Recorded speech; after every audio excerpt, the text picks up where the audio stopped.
To the world of movies right now, and the Cannes Film Festival here in France has just announced a selection of films that will be screened in competition next month. I'm joined here in the studio by Olivia Salazar-Winspear. Olivia, what more can you tell us? Well, the festival director Thierry Frémaux has just announced, like you say, the films that will be in the official competition, the official selection for this year's festival. They'll be competing for the big prize, the Palme d'Or, but also the jury prize, the Grand Prix, Best Direction, etc. 18 films in total, and as always, they are very cosmopolitan. They come from all four corners of the world. Notable names to flag up: American director Spike Lee will be debuting his latest film, Black Klansman, and the Italian director Matteo Garrone, who won the jury prize in 2008 for Gomorrah. That film went down very well. He'll be showing his latest release there as well. Russian director Kirill Serebrennikov, I think I got that right, he has another film in competition. Now, he's a controversial figure in Russia because he was actually put under house arrest for a ballet that he directed depicting the life of Rudolf Nureyev. Iranian director Jafar Panahi, a favourite at Cannes, will also be showing his latest film. Now, that's 23 years after he won the prize for Best First Film, the Camera d'Or.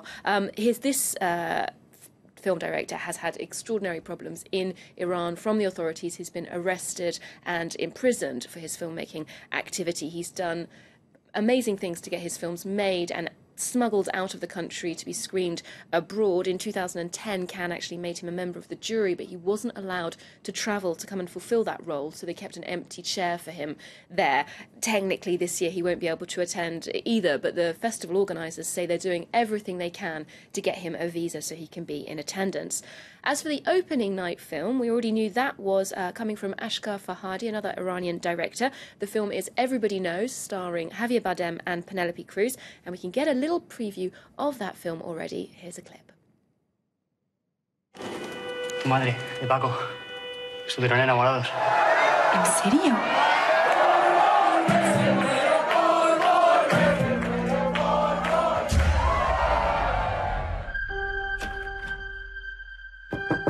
Paco, ven. Haced algo, por favor. ¿Qué pasa? Le ha pasado algo anoche. As for French cinema, there are 4 French films in competition this year. Directors Stéphane Brisé, Eva Husson, Christophe Honoré will all be debuting their latest features. And another 4th feature comes from a man who's been in attendance at the festival for more than 50 years now. That's Jean-Luc Godard. He won the jury prize in 2014 for decades of loyal service to French cinema.